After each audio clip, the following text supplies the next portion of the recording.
నమస్తే, welcome to Vishwam TV. నేను మీ journalist అండి. స్థానిక సంస్థ ఎన్నికలు అంటే స్థానిక స్వపరిపాలన యొక్క ప్రధాన లక్ష్యం ఏంటంటే స్థానికంగా ఉన్నటువంటి ప్రజలు అంటే ఆ గ్రామంలో ఉన్నటువంటి ప్రజలు ఎవరైతే ఉంటారో కులాలకు, మతాలకు, వర్గాలకు, వర్ణాలకు అన్నిటికీ అతీతంగా ఆ ప్రజలందరినీ చైతన్యపరచడమే స్థానిక స్వపరిపాలన యొక్క ముఖ్య ఉద్దేశం. అందుకోసమే స్థానిక సంస్థల ఎన్నికలన్నీ పెడతా ఉంటారు. అయితే మనం ఈ మధ్య కాలంలో చూస్తున్నాము, స్థానిక సంస్థలు ఇప్పుడు ఎన్నికలు వచ్చేసినాయి.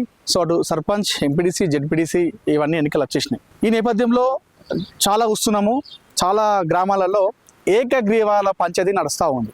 సో ఈ ఏకగ్రీవాలు అనేవి ఎందుకు చేస్తారంటే ఏకగ్రీవాల వల్ల ఆ గ్రామం ఏదైతే ఆ గ్రామం ఉంటుందో ఆ గ్రామ పంచాయతీలో ఎలాంటి అవినీతి జరగకుండా, అవినీతికి తావు లేకుండా ఆ గ్రామ యొక్క పరిపాలన ఏదైతే ఉంటుందో అది సక్రమంగా నడుస్తుందని చెప్పేసి మనం ఏకగ్రీవం అని చెప్పేసి చెప్తా ఉంటాం. సో అంటే ప్రజాస్వామ్యంగా చూసుకుంటే ప్రజాస్వామ్యంలో ఏకగ్రీవ ఎన్నిక అనేది ఎట్టి పరిస్థితుల్లోనూ కరెక్ట్ కాదు. అటు ప్రజలకు, ప్రజాస్వామ్యాలకు దూరం చేస్తూ ప్రజాస్వామ్యాన్ని అపహాస్యం చేసే విధంగా కూడా ఇప్పుడు ఈ ఏకగ్రీవాలు ఉన్నాయని చెప్పుకోవాలి. ఈ ఏకగ్రీవం యొక్క అంటే ఈ ఏకగ్రీవం ఎన్నిక వల్ల అటు ఎవరైతే ప్రజలు ఉంటారో ఆ ప్రజలు తమ ఓటు హక్కును కోల్పోతారు.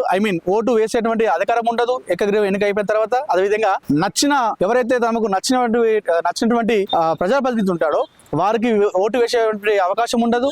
అదేవిధంగా ఎన్నికల్లో కూడా పోటీ చేసేటువంటి అవకాశము ఎక్కడ కూడా కనిపించదు ఏకగ్రీవం వల్ల. సో ఏకగ్రీవం చేస్తే ఎన్నికల్లో ఓటు వేసేటువంటి అవకాశం ఉండదు. అదేవిధంగా తమకు నచ్చినటువంటి ప్రజాప్రతినిధిని ఎన్నుకున్నటువంటి అవకాశం ఉండదు. ఇవన్నీ కూడా జరుగుతూ ఉంటాయి ఈ ఏకగ్రీవాల వల్ల. సో దీనివల్ల ప్రజాస్వామ్యం అపహాస్యం అవుతుంది. సో ఏదైతే ఈ ప్రజాస్వామ్యం యొక్క ఈ చట్టబద్ధంగా ఉన్నటువంటి ఎన్నికలు ఏవైతే ఉంటాయో ఇందాక నేను చెప్పినట్టుగా, సో డబ్బులు ఉన్నవాడే ఎక్కడైతే ఏ ఊళ్ళో అయితే డబ్బులు ఎక్కువ ఉంటాయో వాళ్ళ దగ్గర డబ్బు, పలుకుబడి, పెత్తందారు, ధనవంతులు ఎవరైతే ఉంటారో వారికి అవకాశం ఉంటుంది. సో చాలా మంది కూడా ఇప్పుడు జెండర్ వచ్చింది, జెండర్లో చాలా మంది పోటీ చేద్దామని అనుకుంటున్నారు. సో ఈ ఏకగ్రీవాల వల్ల ఎవరైతే డబ్బు ఉంటాయో, ఎవరి దగ్గర అయితే ఎక్కువ డబ్బు ఉంటుందో ఆ డబ్బు ఉన్న వాడే ఆ ఏకగ్రీవంలో వాడు సర్పంచ్గా నిలుచుంటున్నాడు. మిగతా వాళ్ళు మన దగ్గర డబ్బు ఉండదు, మన దగ్గర డబ్బు ఎలాంటి అధికారం ఉండదు, ఎలాంటి పలుకుబడి ఉండదు, వెనకాల ఎవరు సపోర్ట్ ఉండరు. సో అలాంటి వాడికి సర్పంచ్గా పోటీ చేద్దాం ఉంటుంది. కానీ ఏకగ్రీవం వల్ల అక్కడ మనకి మైనస్ జరుగుతుంది కదా. సో ఇది ప్రజాస్వామ్యాన్ని అపహాస్యం చేసినట్టే. అటు ఈ ఏకగ్రీవం వల్ల చూసుకుంటే అటు మళ్ళీ పెత్తందారులు ఎటు చూసి ఇటు ధనవంతులే వాళ్ళే, ఇటు మళ్ళా కుల ప్రాతిపదికన, డబ్బు ప్రాతిపదికన మళ్ళీ పెత్తందారులే మళ్ళీ రాజ్యం వేలేటువంటి అవకాశం ఉంటుంది ఏకగ్రీవం వల్ల. సో ఇది ఏకగ్రీవం అనేది ఎట్టి పరిస్థితుల్లో చట్టబద్ధంగా చూసుకుంటే ఇది ఏకగ్రీవం ఎన్నిక అనేది కరెక్ట్ కాదు. ఎంతో మంది ప్రజలు, యువకులు ఉంటారు.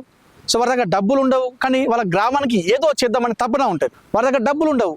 సో ఈ ఏకగ్రీవం వల్ల ఏకగ్రీవం చేస్తాడు, ఆయన దగ్గర 40 లక్షలు పెడతా అంటాడు, 50 లక్షలు అంటుండు, ఒకడు 60 లక్షలు అంటుండు, కొంతమంది కోటి రూపాయల వాళ్ళు కూడా పాట పాడుతున్నారు. అంటే ఇది వేలం పాట అనుకుంటున్నారా, ఒక అర్రాస్ అనుకుంటున్నారా? అంటే గ్రామాన్ని అభివృద్ధి చేయడానికి వాడు వేలంలో 60 లక్షలు 70 లక్షలు పెట్టి వాడు సర్పంచ్ పదవిని కొంటే రేపటి రోజున ఆ డబ్బును ఎలా తీసుకోవాలి, ఆ డబ్బును ఎలా సంపాదించుకోవాలి? నేను ఎట్టిన డబ్బులు 70 లక్షలు పెట్టి కొనుక్కున్న సర్పంచ్ పదవిని, ఆ డబ్బు నేను వెనుకేసుకోవాలంటే వాడు ఖచ్చితంగా అవినీతి చేస్తాడు. వాడు ఏ విధంగా అభివృద్ధి చేస్తాడు? అది కూడా ఆ ఏకగ్రీవం కూడా సక్రమంగా జరుగుతుందంటే ఊరి ప్రజలందరి ముందు జరగట్లేదు. మళ్ళీ అదే ఊర్లో ఉన్నటువంటి పెత్తందారులు, గదే బలిసినోడు, గదే పైసలు ఉన్నాడు, అక్కడ 10 మంది కూర్చుంటారు. ఆ కూర్చొని వాళ్ళకి వాళ్ళే 40 లక్షలు పెడతారట, 50 లక్షలు పెడతారట. ఇవి మనకి ఎన్నికలు లేవు, సో ఈయన 70 లక్షలు పెడుతున్నారు కాబట్టి ఈయన సర్పంచ్ అని చెప్పేసి ఊకుంటారు. ఏకగ్రీవం అంటే ఆ ఊర్లో 2000 మంది ఉంటే 2000 మంది ఓటర్లు ఓకే అంటేనే దాన్ని ఏకగ్రీవం అంటారు. అది కూడా సక్రమంగా చేస్తున్నారంటే ఆ ఏకగ్రీవం కూడా సక్రమంగా చేస్తున్నారంటే అది కూడా సక్రమంగా చేయట్లేదు. అక్కడ గదే బలిసినోడు, పెత్తందారులు, ధనవంతులు, డబ్బులు ఉన్నదే అక్కడ నడుస్తూ ఉంది. సో ఈ ఏకగ్రీవాల వల్ల చాలా అంటే చాలా మైనస్ జరుగుతుంది. చాలా గ్రామాల్లో, కొన్ని గ్రామాల్లో ఇప్పటికే ఏకగ్రీవంగా సర్పంచ్ ఎన్నికయ్యారు. కానీ ఆ ఎన్నికైనటువంటి ఆ గ్రామంలో ప్రజలందరూ అభిప్రాయం చేసుకున్నారంటే లేదు. సో చాలా మంది యువకులు, చాలా మంది అటు మహిళలు కావచ్చు, పురుషులు కావచ్చు, వాళ్ళు గ్రామానికి ఏదో చేద్దామని వస్తున్నారు. ఈ ఏకగ్రీవం పంచాయతీ అనేది పెట్టేసరికి సో వాళ్ళు ఇచ్చేటువంటి డబ్బులతో వీళ్ళు పోటీ పడలేకపోతున్నారు, డ్రాప్ అయిపోతున్నారు. ఇది ఏ విధంగా చట్టబద్ధంగా ఉంది, ఒక ప్రజాస్వామ్య పరంగా ఎట్లా ఉంది? రాజ్యాంగం ప్రకారం చూసుకుంటే ఏకగ్రీవాల వల్ల ఇందాక నేను చెప్పినట్టు తను ఓటు వేసే అవకాశం కోల్పోతాడు, తను సర్పంచ్గా పోటీ చేసేటువంటి అవకాశం కోల్పోతాడు. అదేవిధంగా తనకు నచ్చినటువంటి నాయకుడిని, తనకు నచ్చినటువంటి ప్రజాప్రతినిధిని ఎన్నుకునేటువంటి అవకాశం కోల్పోతాడు. ఇది కోల్పోయినప్పుడు ఇక రాజ్యాంగంలో ఉన్నటువంటి దాన్ని మనం సక్రమంగా నిర్వహించినప్పుడు ఇది ఏ విధంగా ప్రజాస్వామ్యంగా ఏ విధంగా చట్టబద్ధంగా వెళ్తుంది?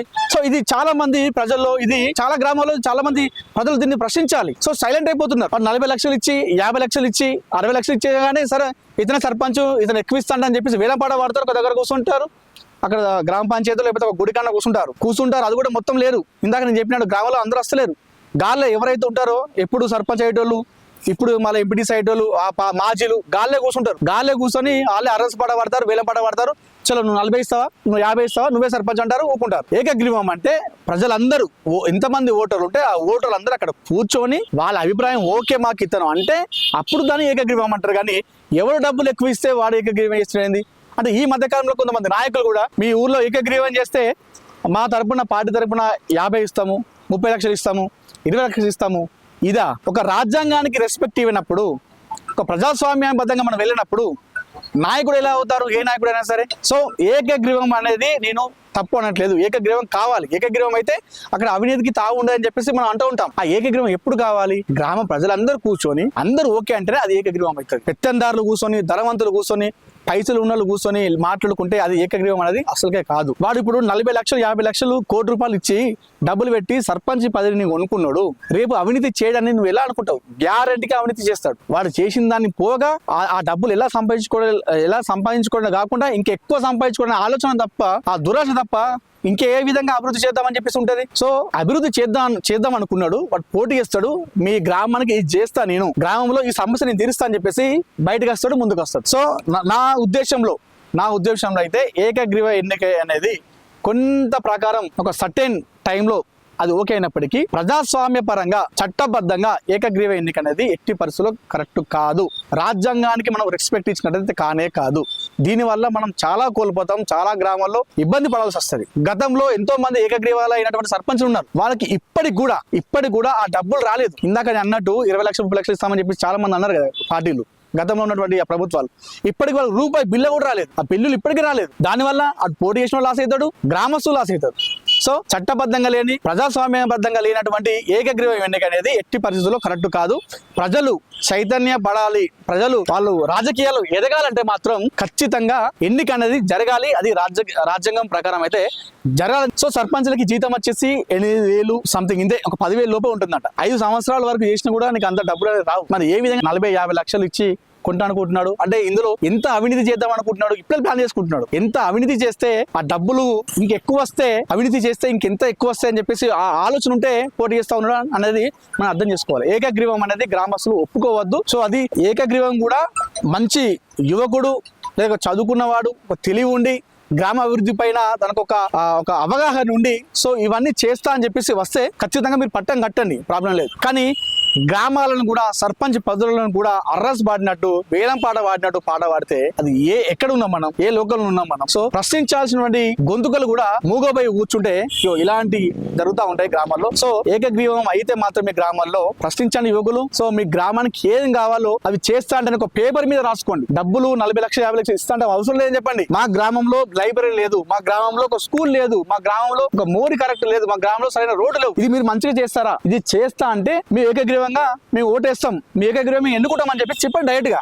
డబ్బులు ఇస్తే కాదు. సో ప్రజలారా, యువకులారా, ఎలక్షన్స్ వచ్చినాయి కాబట్టి ఏకగ్రీవాల మీద బాగా జరుగుతూ ఉన్నాయి. దీని మీద కాస్త ఫోకస్ పెట్టి ఏం జరుగుతుందో దీన్ని వినగాలని చెప్పేసి ఒక్కసారి ఆలోచన చేయండి.